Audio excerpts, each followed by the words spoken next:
यहाँ मैंने पीले रंग से ये फलन बनाया है और यहाँ हम देखेंगे कि कब इस फलन का मान उच्चतम होता है और कब न्यूनतम। और इस वीडियो के लिए हम ये मानते हैं कि ये इस फलन का रेखा चित्र नीचे नीचे नीचे चला जाता है और यानी x अधिक और अधिक ऋणात्मक हो जाता है, नीचे नीचे और नीचे जाते हैं, x अंतराल के बाहर हो जाता है जो मैंने यहाँ दर्शाया है। तो इस फलन का उच्चतम मान कहाँ तक पहुंचा हम स्पष्ट देख सकते हैं कि ये बिंदु यहाँ प्रतीत होता है। तो हम इस बिंदु को कहते हैं सार्वत्रिक सार्वत्रिक उच्चतम मान। इस फलन का मान कभी भी इससे अधिक नहीं होगा। तो हम कह सकते हैं कि सार्वत्रिक उच्चतम मान है इस बिंदु पर, जो कि है x शून्य, क्योंकि फलन x शून्य अधिक है अथवा बराबर है फलन x के इस अंतराल के किसी भी x के लिए। तो ये तो स्पष्ट है इस बिंदु के लिए। और अब क्या हमारे पास कोई सार्वत्रिक न्यूनतम बिंदु है? जिस तरह से मैंने इसे बनाया तो इस प्रकार ये फलन कोई भी मनचाहा ऋणात्मक मान हो सकता है यदि ये पहुंचता है ऋणात्मक अनंत की ओर। तो हमने जाना, मैं इसे लिखता हूं, हमारे पास कोई सार्वत्रिक न्यूनतम नहीं है। चलिए अच्छा आप बताएं, तो क्या हमारे पास कोई स्थानीय न्यूनतम या स्थानीय उच्चतम है? न्यूनतम और उच्चतम के स्थान पर निम्नतम और अधिकतम शब्दों का प्रयोग भी किया जाता है।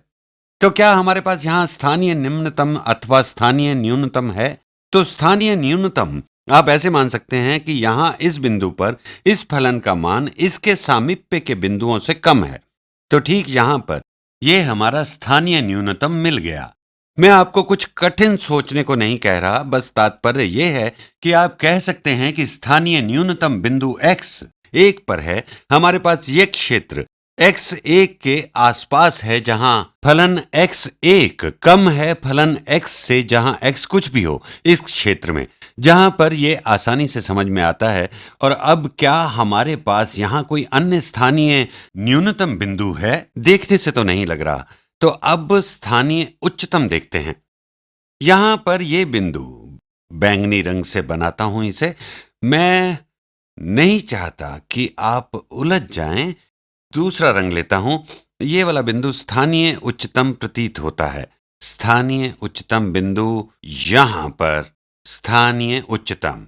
तो ये स्थानीय उच्चतम बिंदु। तो आप कह सकते हैं कि यहां बिंदु x1 पर, क्षमा कीजिएगा, बिंदु x2 पर हमारे पास है स्थानीय उच्चतम बिंदु x2 पर, क्योंकि फलन x2 अधिक है फलन x, जहां x कुछ भी हो, x2 के सामीप्य बिंदुओं में। है ना बिल्कुल स्पष्ट? आप इसे देखकर ही समझ सकते हैं। तो ठीक है, हमने निर्धारित कर लिए उच्चतम और न्यूनतम, जिन्हें प्रायः फलन के चरम मान कहा जाता है। तो अब हम इनको कैसे निर्धारित करेंगे यदि हमें इस फलन का अवकलज ज्ञात है? चलिए देखते हैं इन बिंदुओं पर इनके अवकलज क्या क्या हैं। तो इस प्रथम बिंदु पर, यहां पर यदि मैं खींचूं एक स्पर्श रेखा, हम यहां कोई दूसरा रंग प्रयोग करते हैं, तो ये स्पर्श रेखा ऐसे खींची जाएगी। तो यहां पर प्रवणता 0 है, तो हम कहेंगे f प्राइम x 0 का बराबर है 0 के। स्पर्श रेखा की ढाल 0 है और यहां पर क्या होगा? पुनः स्पर्श रेखा जो कुछ इस प्रकार दिखाई देगी। तो फिर हम क्या कहेंगे? f प्राइम x1 पर बराबर है 0 के। और यहां क्या होगा? यहां पर स्पर्श रेखा वास्तव में ठीक से परिभाषित नहीं है, यहां पर वर्धमान ढाल है और यहां एकदम ये ह्रासमान ढाल हो जाती है।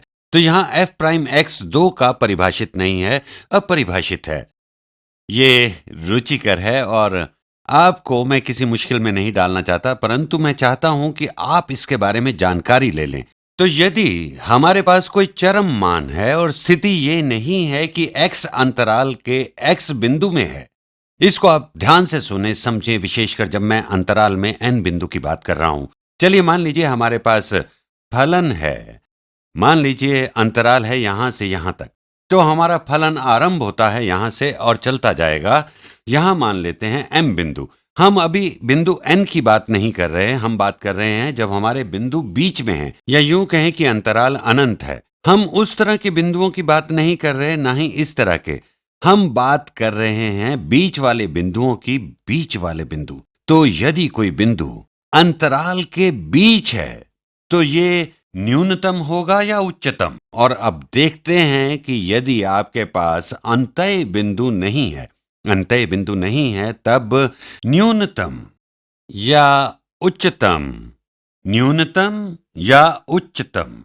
मान लीजिए x बराबर है a, और यदि आप जानते हैं कि आपके पास कोई उच्चतम और न्यूनतम बिंदु है, किसी बिंदु x बराबर a, x यहां अंतय बिंदु में है, x अंतय बिंदु में है किसी अंतराल में, इससे हमें क्या पता चलता है? जानकारी ये मिली कि अवकलज x बराबर है a जो कि होगा 0, या x का अवकलज बराबर है a के जो कि होगा अपरिभाषित। और आप देखिए कि इन सभी उदाहरणों में अवकलज 0 मिला, अवकलज अपरिभाषित है। और इसे ऐसे भी कहते हैं कि जिन बिंदुओं का अवकलज 0 होता है या अवकलज अपरिभाषित होता है, हम उन्हें क्रांतिक बिंदु कहते हैं। वो कहलाते हैं क्रांतिक बिंदु, क्रिटिकल पॉइंट्स। तो इस फलन के लिए क्रांतिक बिंदु है, क्रिटिकल पॉइंट हम ले सकते हैं x0 का, हम ले सकते हैं x1, x0, और x1 के लिए अवकलज है 0, और x2 के लिए यहां फलन अपरिभाषित है। तो अब यदि हमारे पास अंतय बिंदु नहीं है, न्यूनतम और उच्चतम बिंदु, तब ये हो जाएगा क्रांतिक बिंदु। इसे दूसरे शब्दों में कहें तो यदि हमें मिलता है क्रांतिक बिंदु जहां अवकलज 0 है यानी अपरिभाषित है, तो वो क्या न्यूनतम या उच्चतम बिंदु होगा? और इसके लिए मान लेते हैं, मान लीजिए ये बिंदु यहां पर, ये है x3। अगर हम यहां स्पर्शीय रेखा को देखें तो देखिए यहां इसकी प्रवणता ऐसी है जैसे अवकलज 3 का बराबर 0 के। तो क्रांतिक बिंदु की परिभाषा के आधार पर x3 का भी होगा एक क्रांतिक बिंदु, लेकिन इसके क्रांतिक बिंदु होने का यह अर्थ बिल्कुल भी नहीं है कि ये न्यूनतम या उच्चतम बिंदु है। वो न्यूनतम या उच्चतम बिंदु जिनका अंतय बिंदु नहीं है, वो अनिवार्यतः क्रांतिक बिंदु हैं। परंतु क्रांतिक बिंदु होने का यह अर्थ नहीं है कि वो न्यूनतम या उच्चतम बिंदु है। तो यह बात स्पष्ट है कि सभी बिंदु जिन पर न्यूनतम या उच्चतम बिंदु हैं, ये क्रांतिक बिंदु हैं, ये सब क्रांतिक बिंदु हैं, परंतु ये न्यूनतम और उच्चतम बिंदु नहीं है। अगली वीडियो में हम ये समझने का प्रयास करेंगे कि किसी क्रांतिक बिंदु पर हमारे पास न्यूनतम या उच्चतम बिंदु हैं या नहीं। फिर मिलेंगे, धन्यवाद।